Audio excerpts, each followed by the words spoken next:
"Happy birthday, Dad," said my daughter, carrying my suitcase to the door of the retirement home. Her husband smiled as if it were a gift, not a betrayal. But when I walked into the director's office, he stood up, shocked, his face pale with shock. Before we continue, please subscribe to the channel and let us know where you are listening in the comments. The suitcase sat by my front door like a coffin. I stared at it from the kitchen doorway, my coffee mug trembling in my hand. Brown leather, brass clasps, the one Ellen and I bought for our honeymoon 45 years ago. But I hadn't packed it. Hell, I hadn't even touched it since we stored it in the closet after her funeral. My bare feet felt cold against the hardwood as I approached it. The zipper was pulled tight, corners bulging with hastily stuffed clothes. A slip of paper jutted from the side pocket, my handwriting but shakier than usual. Howard Lester, Silver Oaks Residential Care. Meredith, I called toward the stairs, though I knew she wasn't here. The house echoed back my own voice, hollow and confused. Ellen's photograph watched me from the mantel, her silver frame catching morning light. In it, she wore that blue dress from my 65th birthday, the last one we celebrated together. She'd insisted on baking my favorite cherry pie, even though her hands were already too weak from the treatments. "You spoil me," I told her that day. "That's what wives do," she'd laughed, flour dusting her cheek. The memory hit like a punch to the chest. Ellen would never have allowed this, whatever this was. My phone rang, cutting through the silence. Meredith's name flashed on the screen. "Happy birthday, Dad." Her voice sparkled with artificial cheer. "We have a very special surprise planned for you today. Be ready at 2 o'clock sharp." "Meredith, there's a suitcase by my door. Did you just be ready, Dad?" The warmth drained from her voice like water from a broken cup. "Don't make this harder than it needs to be." Harder than what needed to be. My throat tightened. "I was planning to bake your favorite cherry pie. Maybe you and Trevor could stay for dinner. Like we used to when we'll see about that. Just be ready." The line went dead. I held the phone against my ear long after the dial tone stopped, as if holding on might bring her back. Might bring back the daughter who used to steal raw pie dough from my mixing bowl. My hand shook as I pulled ingredients from the pantry. Flour, sugar, the jar of cherries Ellen had canned our last summer together. I needed normal. I needed the ritual of measuring and mixing.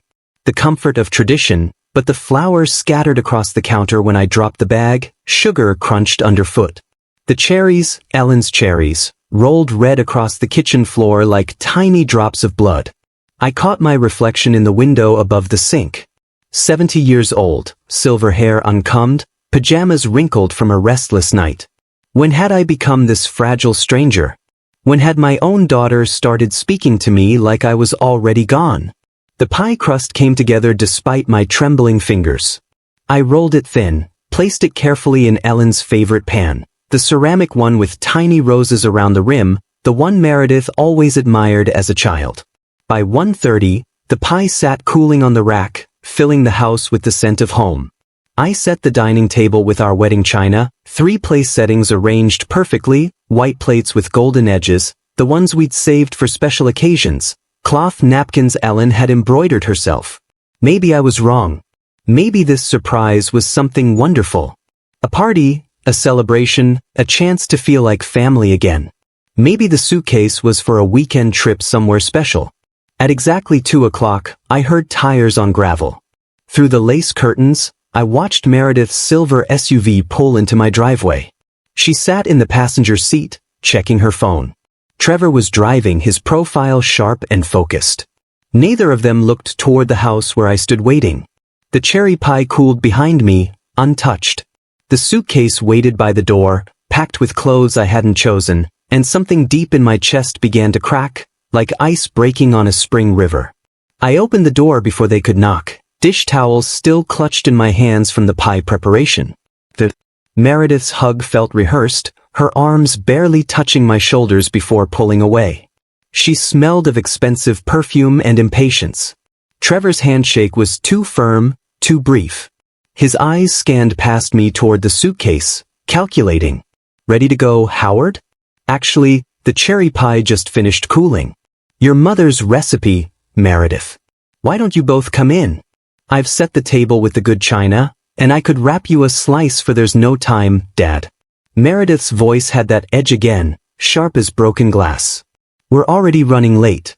Trevor was already lifting my suitcase, hefting it toward their car without asking permission. The casual violation of my space, my belongings sent heat rushing to my face. Late for what exactly? I asked, but they were already walking toward the SUV. I took one last look at my house. The porch swing where Ellen and I used to watch sunsets. The garden she'd tended until her final summer, the door with its brass knocker, worn smooth by decades of visitors. Would I see it again tonight? Tomorrow? They positioned me in the back seat like a child. Trevor's music played too loud. Some electronic beat that made conversation impossible. When I tried to adjust the volume, Meredith shot me a look through the rearview mirror. We passed Washington Park, where I taught Meredith to feed the ducks when she was 6. Her small hand had clutched mine as we scattered breadcrumbs across the pond's surface. Remember when you used to beg me to bring you here every Sunday? I leaned forward, desperate to bridge the growing distance between us. She didn't look up from her phone.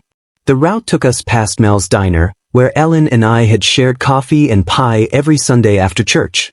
Past the library where I'd volunteered reading to children, past the hardware store where I'd worked after retiring from engineering, helping young homeowners with their projects.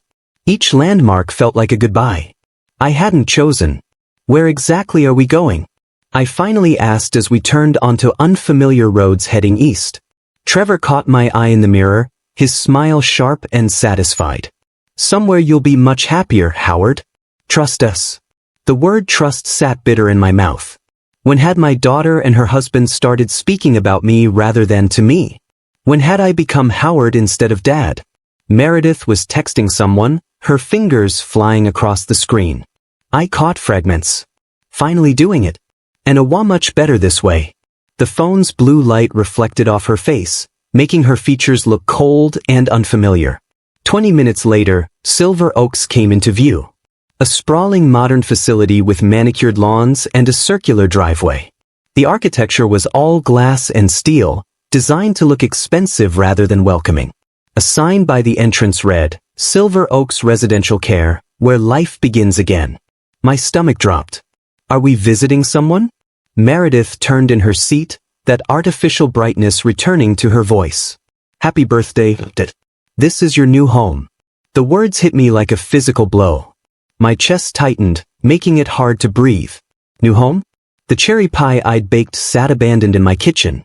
The table I'd set with Ellen's china would remain empty. The suitcase I hadn't packed contained clothes for a life I hadn't chosen. Trevor parked under the covered entrance, already reaching for the keys.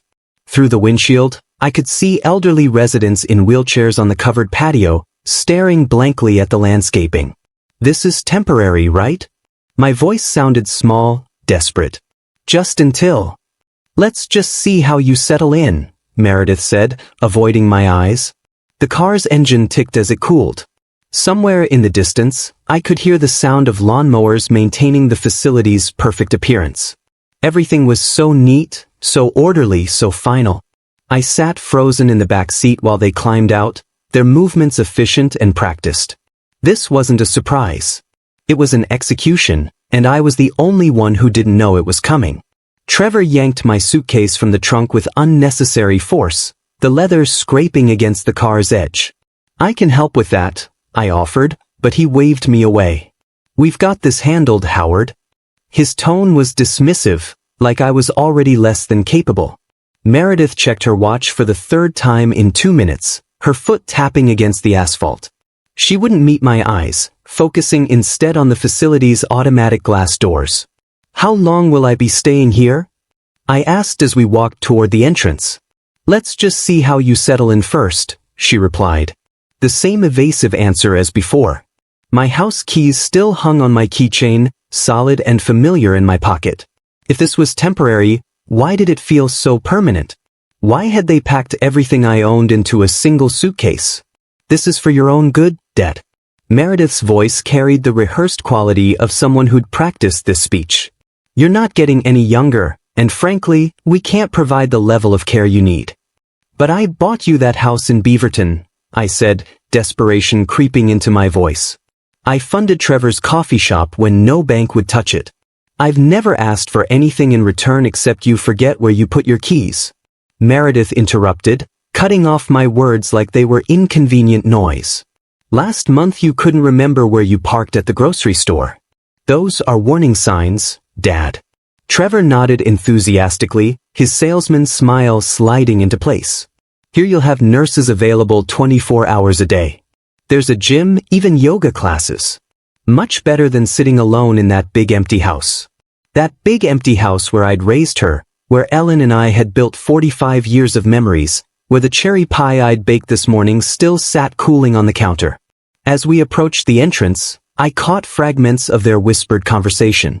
They thought the ambient noise of the fountain in the distance would mask their words, but my hearing was still sharp.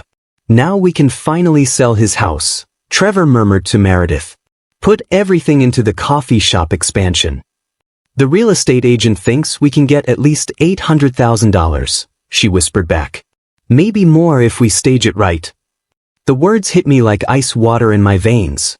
$800,000. The house Ellen and I had scrimped and saved to buy.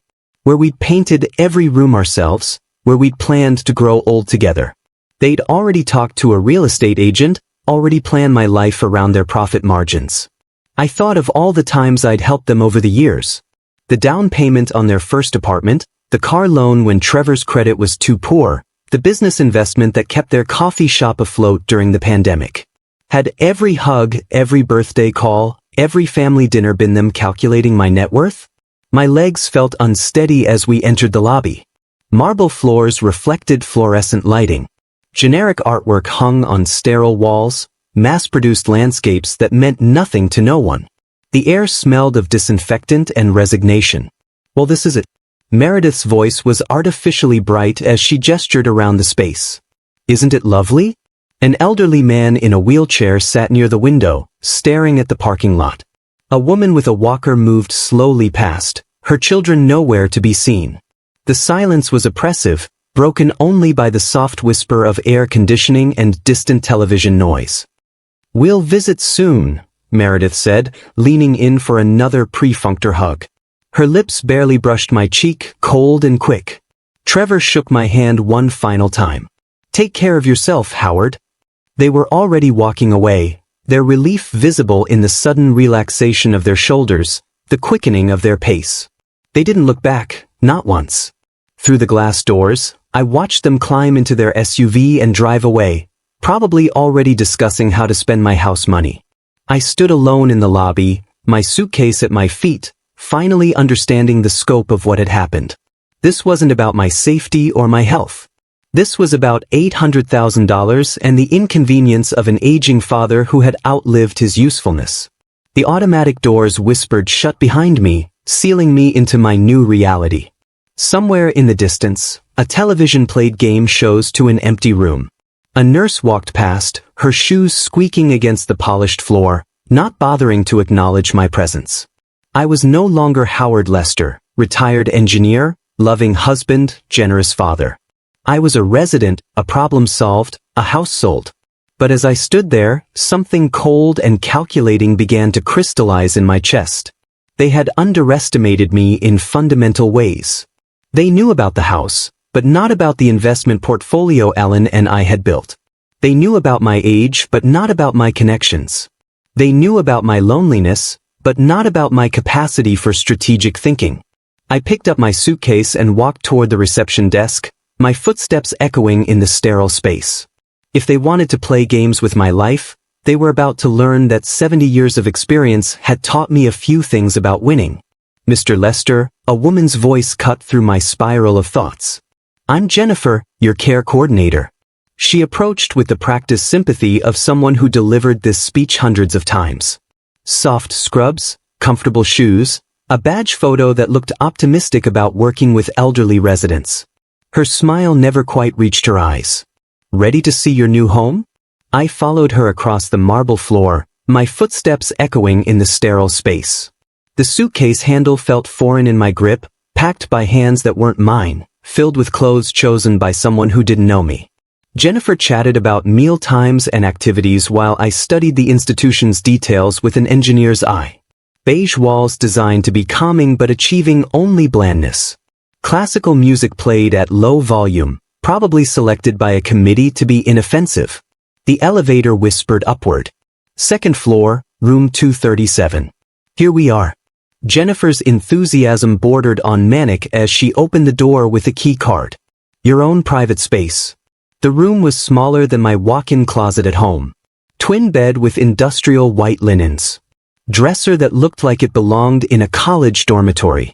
Single window facing the parking lot where I could see Meredith's SUV had already disappeared into traffic. Dinner's at 5 p.m. sharp, Jennifer continued, pointing toward a schedule posted by the door. Activities room is down the hall if you want to socialize. Physical therapy starts Monday if your doctor recommends it.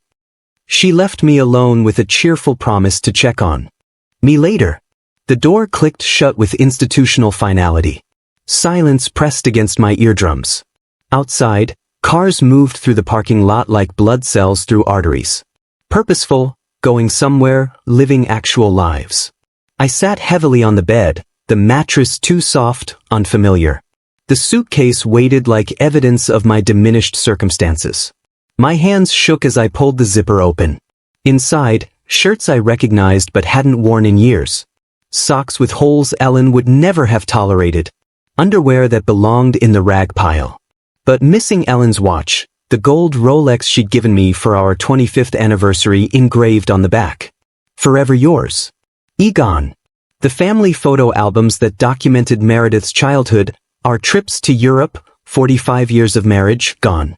My engineering notebooks, leather-bound volumes containing decades of invention ideas, business plans, the foundation documents gone.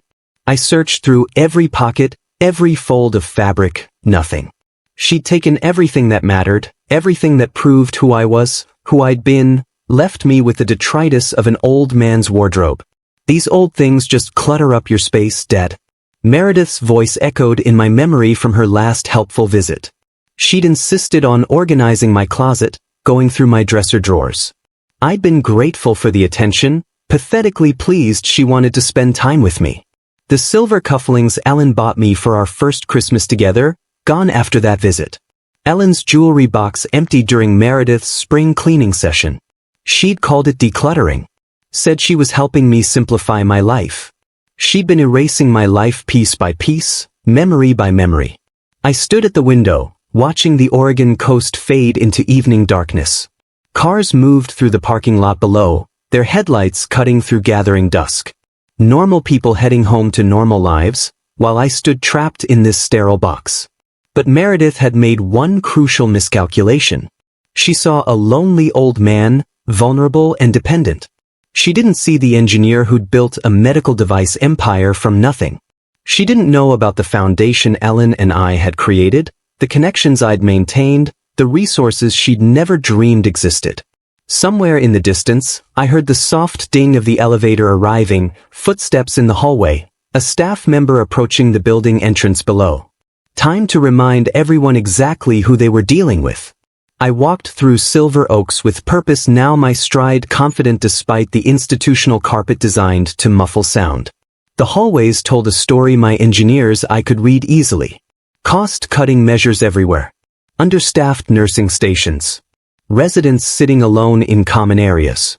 Some staring blankly at muted television screens showing game shows no one was watching. The administrative wing felt different immediately. Thicker carpet, actual artwork instead of mass-produced prints, furniture that suggested comfort rather than mere function. The secretary looked up from her computer as I approached her desk. I need to speak with Mr. Fitzpatrick immediately. Is this about your accommodation? I can have Jennifer. It's about documentation irregularities. Tell him Howard Lester is here. She spoke softly into her phone, then looked up with surprise. He'll see you right away, Mr. Lester. The office door opened before I reached it. Fitzpatrick stood behind his desk, coffee cup rattling against its saucer in his suddenly unsteady hand. His face had gone pale beneath his administrative tan. You're Howard Lester, the founder of MedTech Innovations. I am. I took the chair across from his desk without being invited. And I want to see my complete admission file, every document. Fitzpatrick's hands trembled as he pulled a manila folder from his desk drawer. Mr. Lester, I have to say, when the paperwork came in this morning, we had no idea. Show me.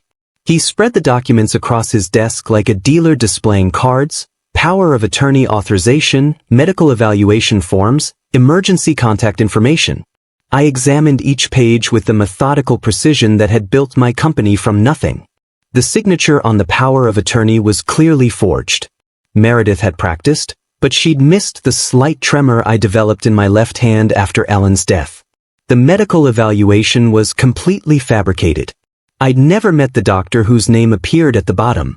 Emergency contacts listed only Meredith, as if I had no other family, no friends, no professional connections. Who submitted these documents? I asked, my voice steady as a surgeon's scalpel.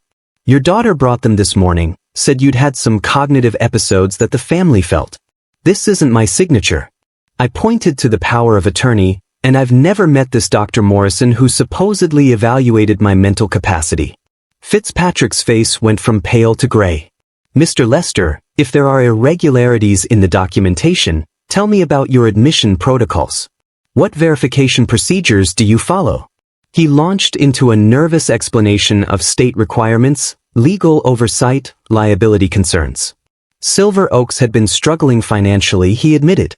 Recent state inspections had been challenging. The facility needed to maintain its reputation, especially with influential families. And what happens when a facility admits someone based on forged documents? That would be a serious legal matter. His voice cracked slightly. Criminal fraud, false imprisonment. We could lose our license. I let that hang in the air while I studied his increasingly panicked expression. Outside his window, the Pacific Ocean stretched toward the horizon, waves crashing against rocks with timeless patience. I think we have a significant problem here, Mr. Fitzpatrick. Mr. Lester, please understand. We had no way of knowing. I'm sure you didn't. I stood slowly, leaving the forged documents scattered across his desk like evidence at a crime scene. I'll need some time to consider my options. Of course, whatever you need. We'll do everything possible to make this right. I walked toward his door, then paused with my hand on the handle. One more thing. How long has Silver Oaks been struggling financially? His silence told me everything I needed to know. The walk back to my room felt different now. Each step carried weight, purpose, the measured pace of someone who understood exactly where the levers of power were hidden. I observed the facility through new eyes, not as a victim dumped here against his will, but as someone who might soon be making decisions about its future. An elderly woman sat alone in the activities room, working a crossword puzzle with arthritic fingers. A man in a wheelchair stared out the window at the parking lot, waiting for visitors who might never come. The staff moved efficiently but without warmth, checking boxes on their charts rather than connecting with the people in their care. Back in room 237, I sat by the window as the Pacific Ocean darkened with approaching night. The waves crashed against the rocky coastline below, their rhythm as steady and relentless as time itself. Ellen used to love watching the ocean. It makes our problems seem smaller, she'd say, her hand warm in mine as we stood on the deck of our house. Our house, the one Meredith planned to sell for $800,000. Memory pulled me backward to Silicon Valley in 1979 when personal computers were still experimental toys and medical. Technology meant stethoscopes and X-ray machines. Ellen and I had worked 18-hour days in a garage, developing the first portable heart monitors that could transmit data wirelessly to hospitals. MedTech innovations started with a borrowed desk and a vision of technology serving humanity. We're not just building a company, Ellen had told me the night before our IPO, we're building a legacy. When we have enough, Howard, we'll use it to help people who can't help themselves. The Lester Foundation emerged from that promise. Strategic investments in healthcare technology, funding for medical research, and eventually ownership stakes in senior care facilities across the Pacific Northwest. Ellen insisted we take active roles in oversight. She'd visited every facility personally, ensuring our money improved lives rather than just generating returns. Silver Oaks was one of our earliest investments. 15% ownership, enough to influence policy, but not enough to control day-to-day operations. Ellen had believed in their mission statement about dignity and independence for seniors. She'd have been devastated to see what it had become. Meredith had no idea, none whatsoever. She thought I was just some old engineer living on Social Security and the equity in his house. She'd never shown interest in the foundation, never asked about my business relationships, never bothered to understand the infrastructure Ellen and I had built together. In her mind, I was already dead, just an inconvenient body that hadn't stopped breathing yet. I pulled out my phone and scrolled through contacts I hadn't called in months. Marcus Henley, the foundation's general counsel. Sarah Chin, our investment manager, Dr. Rebecca Santos, who oversaw our healthcare initiatives. People who understood that the foundation wasn't just money. It was power applied with precision and purpose.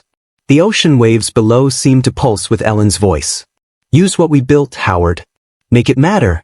I stood at the window as sunset painted the sky in shades of gold and crimson.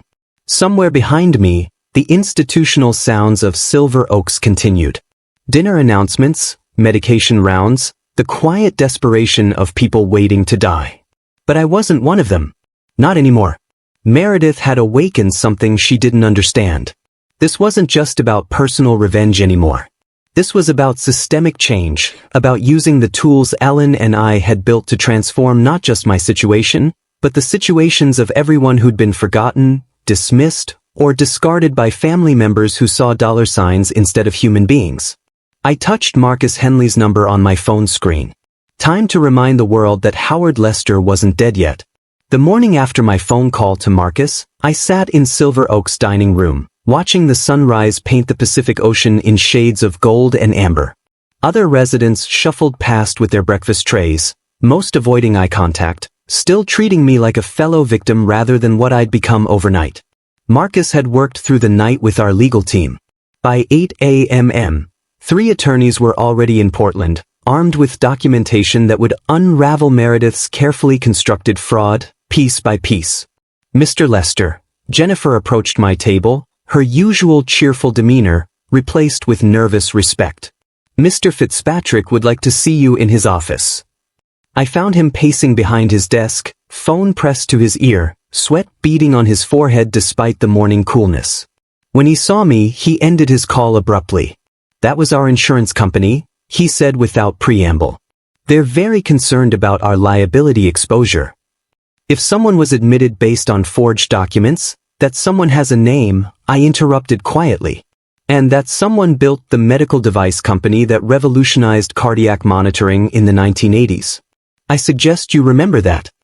Fitzpatrick's Adam's apple bobbed as he swallowed hard. Of course, Mr. Lester, what I mean is, we want to cooperate fully with any investigation. Good, because Detective Morrison from the Portland Police Fraud Division will be here at 10 a.m. She'll need access to all admission records, staff interviews, and security footage from April 20th. You've already contacted the police. I stood slowly, my reflection caught in the window behind his desk. I've contacted everyone who needs to know. The district attorney's office is opening a formal investigation into elder abuse and document fraud. The state licensing board wants to review Silver Oaks admission procedures, and my foundation's board of directors is very interested in how their investment has been managed. For the first time since this began, I felt the satisfaction of watching someone else's face drain of color. Fitzpatrick sank into his chair like a deflated balloon. What can we do to make this right? You can start by treating every resident here with the dignity they deserve, I said. And you can prepare to explain to investigators exactly how easily your facility was deceived by a woman with a forged power of attorney. I left him with that thought and walked back to my room. Through the window, I could see a police car pulling into the visitor parking area. Detective Morrison right on schedule. My phone buzzed with a text from Marcus. Search warrant executed on M's house at 7 a.m. Found Ellen's jewelry, your engineering notebooks, family photos, everything documented as evidence. Another message followed immediately. Trevor's business bank records show payment to document forger. Paper trail complete. I set the phone aside and opened the window to breathe the salt air. Somewhere across town, Meredith was probably discovering that her careful planning had overlooked one crucial detail. She'd never bothered to learn who her father really was. The morning ocean breeze carried the sound of seagulls calling to each other above the waves. It reminded me of Ellen, who loved watching them dive for fish from our deck. She'd always said they were patient hunters, waiting for exactly the right moment to strike. Below in the parking lot, Detective Morrison was getting out of her car, briefcase in hand. Perfect timing, Ellen. Perfect timing.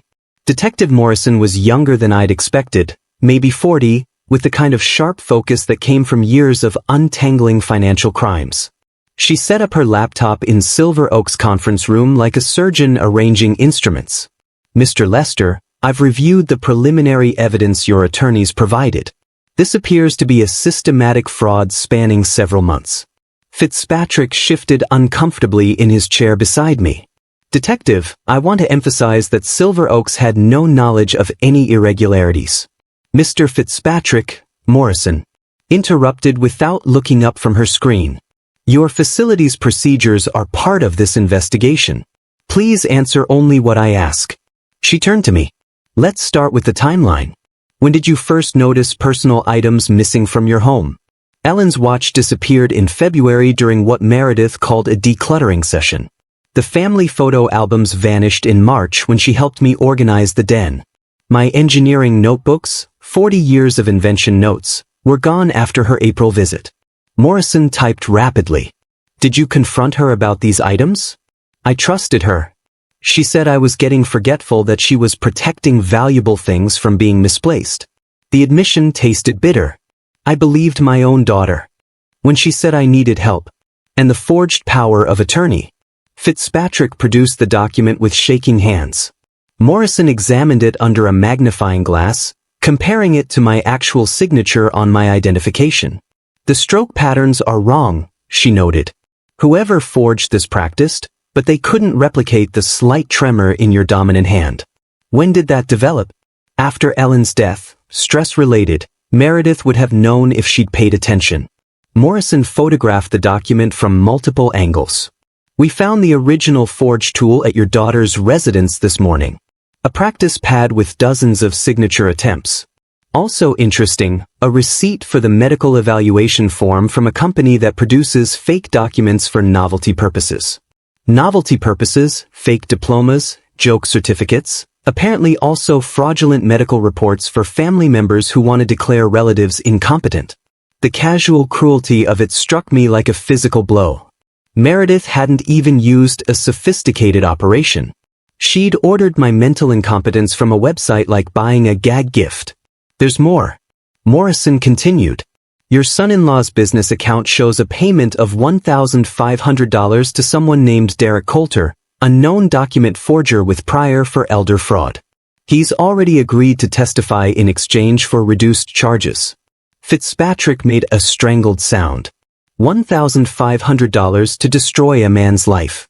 Actually, Morrison said, consulting her notes, the payment was itemized as consultation services. Very professional. They even asked for a receipt. She showed me photographs from the search warrant execution. My dining room table covered with evidence bags.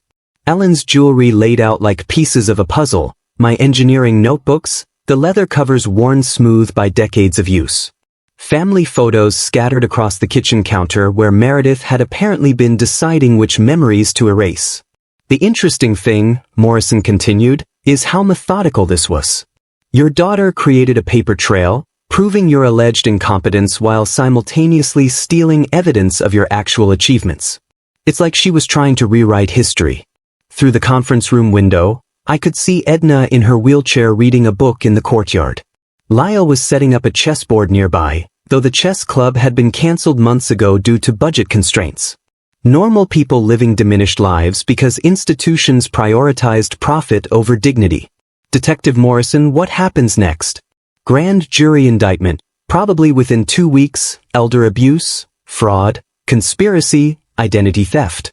Your daughter and son-in-law are looking at substantial prison time if convicted.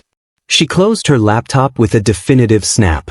Mr. Lester, in 20 years of investigating financial crimes, I've never seen such a complete paper trail. They documented their own criminal conspiracy. After she left, I sat alone in the conference room, watching the Pacific Ocean through salt-stained windows. Somewhere in Portland, Meredith was probably consulting lawyers, learning that her father wasn't the helpless old man she'd thought she was erasing. My phone rang. "Marcus Howard, you need to see the evening news." The evening news played on every television at Silver Oaks. Residents gathered in the common room, their dinner trays forgotten as the anchor delivered the story that would define my daughter's legacy. Portland police have arrested a local businesswoman and her husband on charges of elder abuse and fraud. Meredith Walsh and Trevor Walsh allegedly forged documents to have her 70-year-old father committed to a care facility against his will. Meredith's photograph filled the screen, a professional head shot from her coffee shop's website, all smiles and artificial warmth. The irony wasn't lost on me. The victim, Howard Lester, is the founder of MedTech Innovations and a prominent Portland philanthropist. Police say the suspects systematically stole personal belongings and planned to sell his house to fund their failing business. Edna wheeled her chair closer to mine. "Mr. Lester, is that really your daughter?" Before I could answer, my phone buzzed. Meredith. After 3 days of silence, she was finally calling. "Dad, please, you have to call off the police. This is all a misunderstanding." I walked to a quiet corner before responding. "A misunderstanding? You forged legal documents. You stole Ellen's jewelry. You had me declared mentally incompetent. We were trying to help you. The house is too big.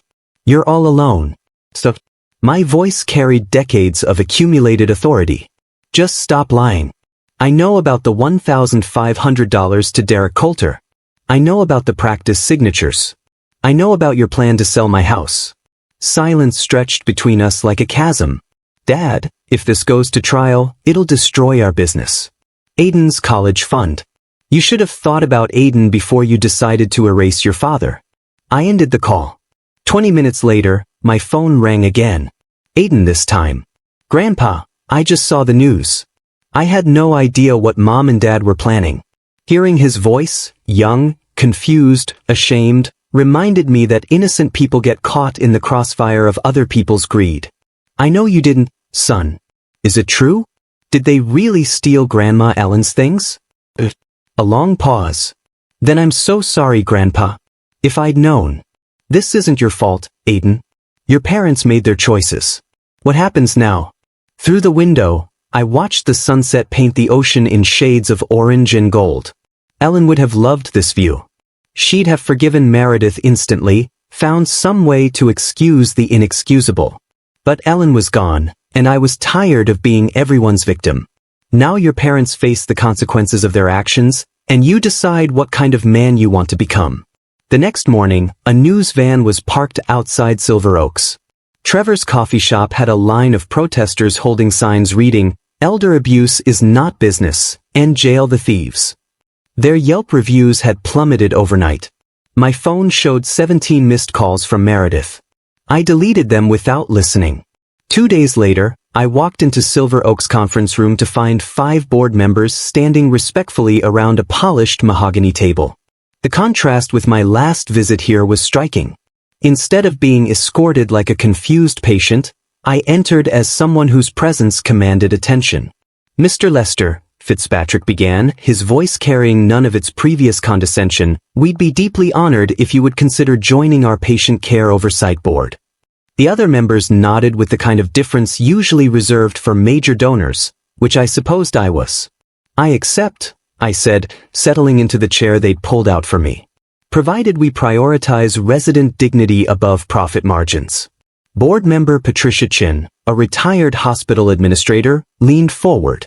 "We've reviewed your preliminary recommendations. The chess club restoration, library renovation, art therapy program. What's the projected investment?" $300,000 for the first year. I opened the portfolio Marcus had prepared. "The Lester Foundation will cover all expenses. Dignity doesn't have a price tag." The room fell silent except for the scratch of pens taking notes. I'd learned long ago that specific numbers make abstract concepts concrete. Mr. Lester asked board member James Rivera, "What's your timeline for implementation?" Chess club resumes next Tuesday. I've already contacted Lyle Brennan to coordinate. He's an excellent player who's been languishing. Without intellectual stimulation. Library renovation begins Monday with new large print books arriving Thursday. Art therapy starts the following week with students from Portland Community College. I slid photographs across the table. The empty activity room, outdated common areas, understaffed nursing stations. These aren't just budget items. They're people's lives. We toured the facility together, and I watched their expressions change as they saw Silver Oaks through resident eyes rather than administrator convenience. Edna showed us her small collection of books, apologizing for their worn condition.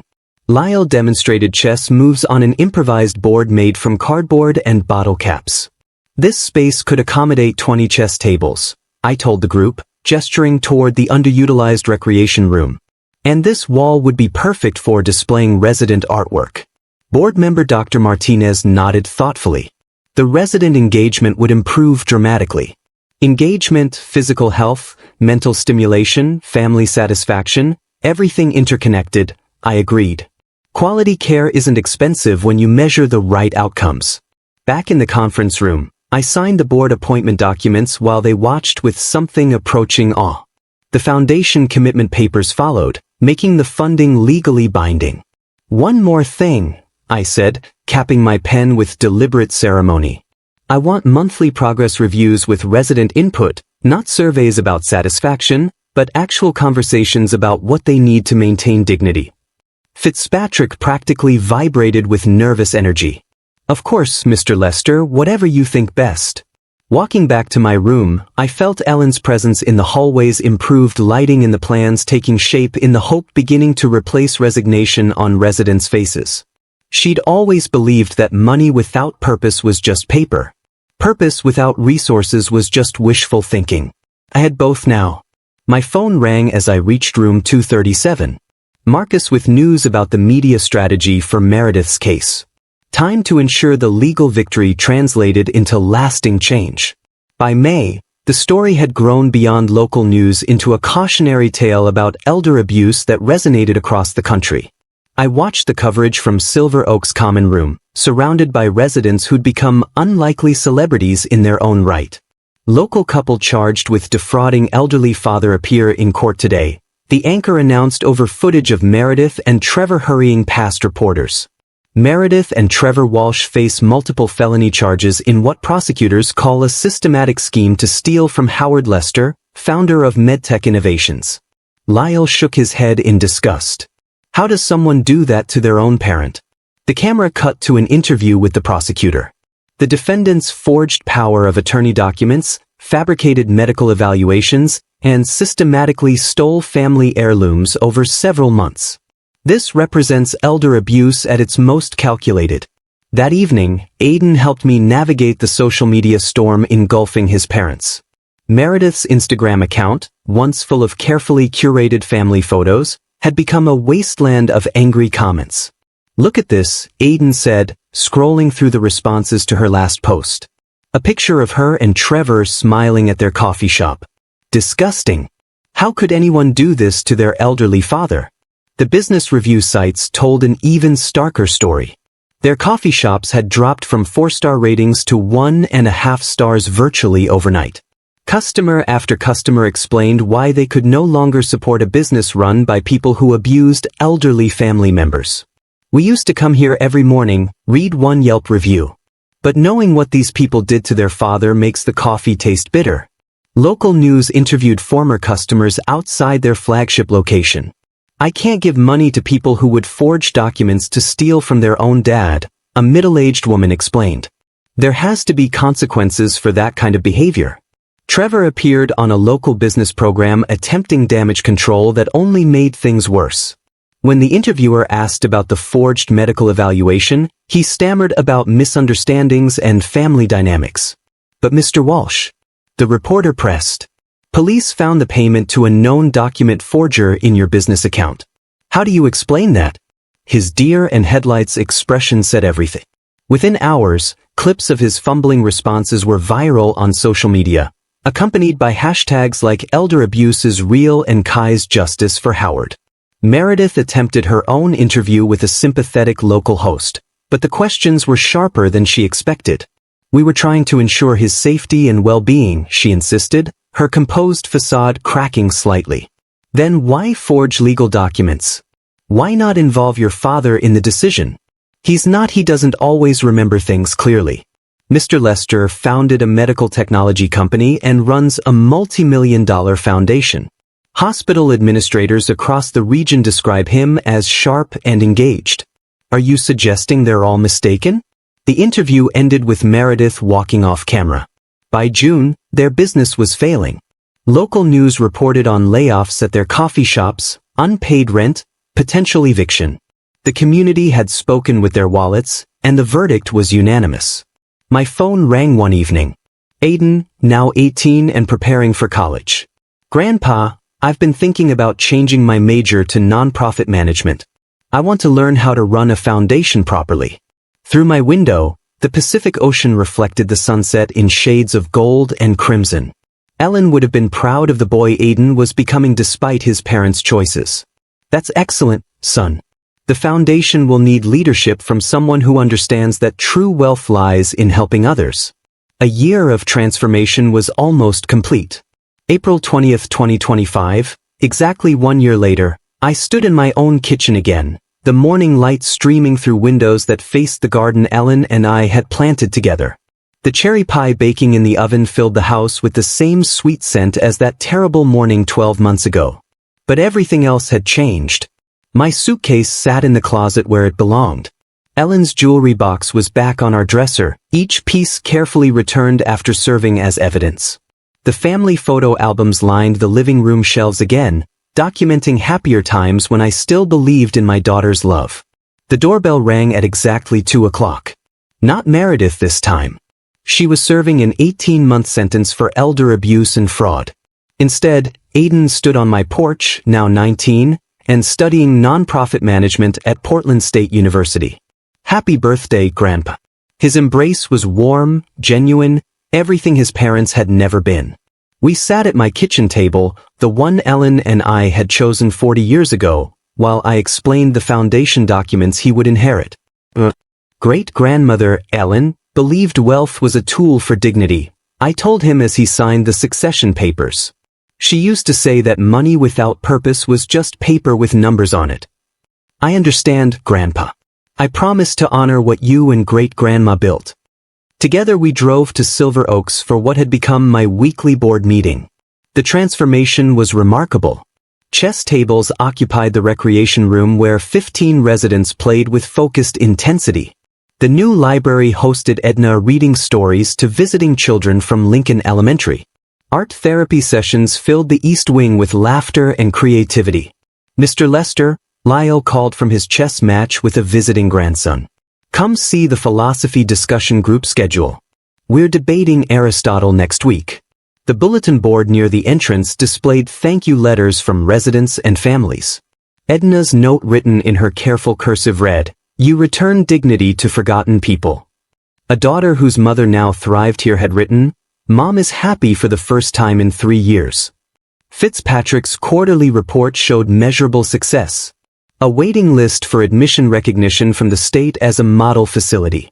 Staff retention up 60%. The excellence rating puts us in the top 5% statewide, he told the board with obvious pride. Excellence follows naturally when you treat people as human beings rather than inventory, I replied. Back in my kitchen, as sunset approached, I placed a single candle on the cherry pie. Not from loneliness this time, but celebration.